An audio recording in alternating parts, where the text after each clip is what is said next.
Assalamu alaikum and welcome users to the Halal Times YouTube channel. Today we got a wonderful guest. He's been in the halal industry for a very long period of time. He's got a lot of experience in the global halal industry. So let's talk to Mr. Irwan Shah from eHalal Group. Thank you, sir, for joining us today. I really appreciate the time you've taken to speak with us. Malaikum salam, brother. Anytime, and thank you very much for inviting me to your event. And sir, the very first question which we generally ask guests like you is that how you got started with the halal industry? I'm a German citizen. I was born in Germany to a Russian father and to a German mother. Unfortunately, my father passed away when I was just 1 year old. So I was actually raised in an orphan place in Germany until I left Asia, actually Europe, and when I started new in Asia and became a Muslim. And that was 36 years ago. Then I moved to Indonesia. I met my wife, my future wife, of course. So there was, of course, the issue I have to be convert to Muslim, which I did, of course. From the day actually my life became open and everything was possible actually. And it was in 2009, I had a dream about setting up a halal travel system because, as you might know, I founded AsiaRooms.com in 1996, which we sold to TUI Travel Group in the UK. It's a public listed company. But we never had the option actually to do something about travel because they were non-Muslims. So they want to focus on the global market. The Islamic market is a very small market at the time. Yes. So what I did then, I joined up with CrescentRating. You might know CrescentRating in Singapore, Halal Trip. Yes. And the first mobile application we developed for CrescentRating was in 2009, if I'm correct. At the time, we were based actually in Malaysia and in Singapore, but the Singapore cost was just too expensive to make some profit out of it. The Malaysian one is, if you know the Malaysian market, I mean, we have Malaysian partners. We got actually members of the royal family from Malaysia in our company. So the Malaysian thing is always, we give you the license and you pay us money. And we say no. So our Malaysian partner, like Raja Putra Shah and Raja Anos Shah, they have been with us for 2009. And we say, we do not want to be political involved, but we look for the market outside Malaysia because we need to have a Bumi Putra partner. In our company in Singapore, I have to be honest, I have 70% in the company. The other shareholders are Swiss, Singaporean, Malaysian partners. So we have to make it in a way where I can actually operate it out of Thailand and look after our software developers worldwide. So that's why we left actually the Malaysian market. And halal food was not on our main menu, to be honest. It only started really in 2017. So, sir, could you please let us know a bit more about your company as to what you've been doing for the last maybe 10, 12, 11, 12 years, and what kind of services you're providing to your customers, and who are your main customers? In 2009, when we left the Malaysian market, we developed a mobile application for Sony Ericsson for the World Cup. But at the same time, we also try to focus on the travel industry because I have been in the travel industry for almost 30 years. In 2005, we were larger than Agoda in Asia. The only one that could overtake us was Booking.com, which owns Agoda, of course. They were, of course, larger than us. You might know the Pacific Asia Travel Association, PATA. They run the PATA Travel Mart every year to bring buyers and sellers together. And that software was developed by us, actually, for PATA. Then we also work for Kooni. Kooni Group is one of the largest Swiss tour operators. So I worked for them 4 years, but as a consultant. We still operate eHalal and Sentosa blockchain at the same time. But we have to make sure we got the revenues. So we did consultants agreement. Until today, nobody is on any payroll at eHalal. eHalal, nobody gets a salary in eHalal. All the founders, nobody gets any funds. We only have our normal dividends once a year. And otherwise, nobody gets a pay. We all use our own time actually to develop it. It's almost like a hobby. And it got quite big lately. And sir, what specific services are you providing to your customers? For example, let's imagine that I have heard the name of your company for the first time today. So what should I expect from you? We are not a halal certification agency, of course, because we are not the government. So what we do is we look closely to JAKIM, to MUIS in Singapore, the Islamic Center of Thailand, and of course to the MUIS in Indonesia. So we're only willing to cooperate with other halal agencies worldwide if they're actually connected to those 4 halal certification agencies. Because if you have those halal certificates from those 4 organizations, you are good globally, actually. If you cover them, you cover the world. But of course, we have different divisions. We still have our halal tours, eHalal tours. Of course, with COVID, it totally went wrong. It totally went down. We can activate them anytime. As soon Malaysia, Singapore, Indonesia, Thailand say, okay, we are opening up our borders again, we can activate the tours immediately. And again, our tours are done by Asian Trails. They are one of the top leading tour operators in ASEAN, in looking after the whole European market and China. So what we do is we outsource them, but we train them. You don't go to the temple. You don't go to the Buddhist restaurant.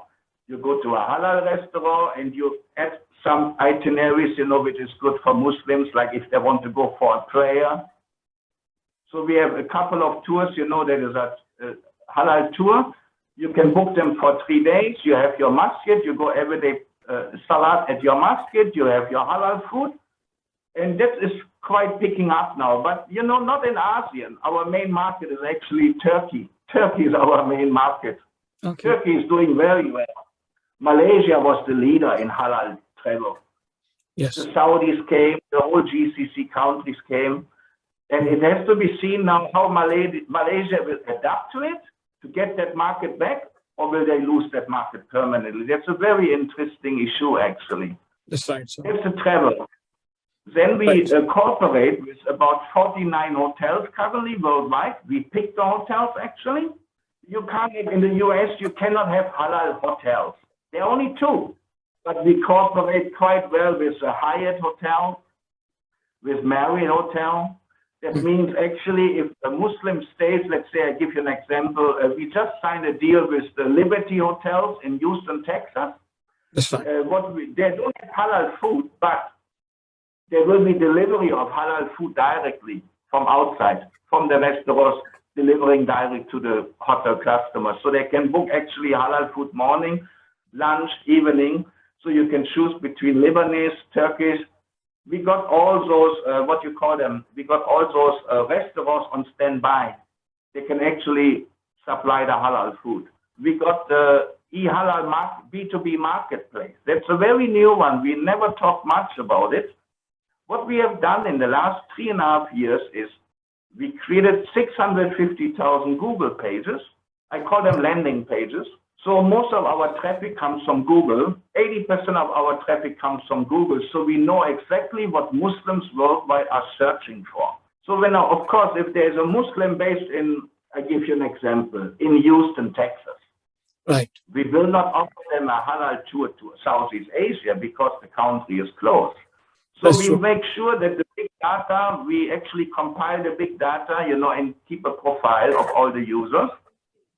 And to try to, another example, if he sits in Virginia, as an example, and he is 800 meters away from a halal restaurant or a halal supermarket, grocery, we will push that information to him because it could be very useful. And that's why we have a click-through rate and push subscription of 69%, which is very high in the industry. That means about 4,300 are actually subscribing to our push notification. And then we have our blockchain system. Our blockchain system, it was started in 2017. I'm a founder, might have heard of Ethereum Name Service, ENS. They are listed. It's a stable coin. They are listed on the markets already. So I'm a co-founder. I'm still a delegate at ENS because I believe in decentralized systems. And I also co-founded our mainnet of eHalal. So when we were based in Singapore, the Singapore government says to us, you cannot raise funds with your coin. That was one of the reasons why we moved to Germany. Because in Europe, we can raise funds because we have a license under the Malta government, a financial license. So we could actually do that. But now the Singapore government say, why don't you come back to Singapore? I say, but we are not in compliance. We say, no, the rules have changed already over the last 1.5 years. A lot of change. That's why we moved all our actions back into Singapore, our blockchain network. But when we started our blockchain network, we tried to raise funds. We raised some funds. It was not sufficient, so we raised it globally. So we got 381 investors that invested in eHalal in only the blockchain system in 2018. And we still have the same investors because that funds that we raised was enough actually to build the whole network. So we never need to raise more funds. That's why we stopped raising. And I'm often even in our management, in our shareholders, why don't we raise more funds for the coins? I say we have enough to operate, so there's no need. And at the moment, it looks like we have maybe in the next 2 months, we are going for, we want to get listed on an exchange, finally. Sorry, after 3 years, and we have now about 650,000 users worldwide that are using our system. Right. We are going to raise. We will most probably, if all goes well, inshallah, we will be on Binance and we will be on BitCup in Thailand. These are the 2 exchanges we are focusing on. That's right. Of which BitCup is the first one, as I'm based in Thailand. We've been hearing a lot about the global halal supply chain issues. So do you think that the halal industry is also, a halal supply chain industry is also affected negatively? To be honest, I mean, sure, certain products, even in Thailand, certain products that I like to drink normally the coffee super dang, we call it in Thai. Normally you can always get it. But sometimes you might have to wait a week. So we are buying normally 100 packs, to make sure I got enough for 1 month, There's certain issues with the global halal supply chain. But to be honest, the manufacturers will not tell us that. There will be always some other political issues that will be discussed, but we are in the dark, actually. We are in the dark.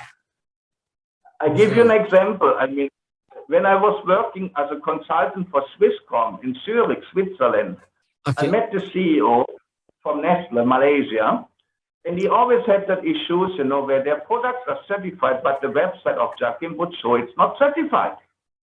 Because it's manually entered. You can't do more manually entry. It should be all automated, because humans make mistakes, So that's why we actually came up with our system. Our system is, we partnered with a company in France called Dolibar. They have developed an ERP system for the past 15 years. And they have permitted us to fork the source code. So we took the source code and we redeveloped it and added more languages to the system, but also to make it possible to verify the verification of halal via the blockchain. The major issue is nobody wants it. The manufacturers don't want it. They don't want you look into their e-codes and everything. They don't even label e-codes in Asia. They don't have to under law. So in Asia, you sometimes have a pack, you read on it, it's all healthy and halal. And halal is for hygiene. It's for hygiene. It's for non-toxic food. But if you look at it, many of the halal food that you buy, processed food, it's full with chemicals. From MSG over E5, there are so many codes. That's why I love to be based in Thailand, because in Thailand it's the halal service center. It's under the Chulalongkorn University, and those people, the researchers, are really investigating all the different European e-codes, because they were all developed in the 60s. And now we are talking about 55 years, they have never been changed. Oh. And they believe strongly that some of the e-codes certified in Europe, they're actually haram. It's all about lobbying, you know, the big manufacturing lobbying. That's why the big manufacturing companies, we talk to them. They want to use our B2B trading system, but they do not want to use our blockchain system because they don't want you trace their products, you trace their barcode. So what we did is, that's why we changed. We had in December, on December 22, we had a meeting online on eHalal. All our stakeholders worldwide came together, and we have decided we go decentralized. We do not need now the manufacturers. We don't need the halal certification agency. We just follow their system and see the problem in their system to make sure we are able to fix it. Like today, I give you a Great Canyon Coffee. It's a Malaysian company that has 46 outlets. And they are posting online in Malaysia. They are not halal, but they are halal. So it's a system with Jakim. They must change their system, otherwise they lose the train. And I must tell you, Malaysia is a country with 50% of Muslims. Yes, that's right. So they should have their act together. But if you look Thailand, they only have 7% Muslim. And the halal certification system, the halal management system they are using, integrated into the supply chain, it's working wonderful because they track barcode. They track the halal certificate with the barcode, and if it's a cosmetic product or a pharmaceutical product, they also track the FDA on one barcode. If you're in Malaysia, you cannot track by barcode. You can only track the QR code from the Malaysian Jakim side.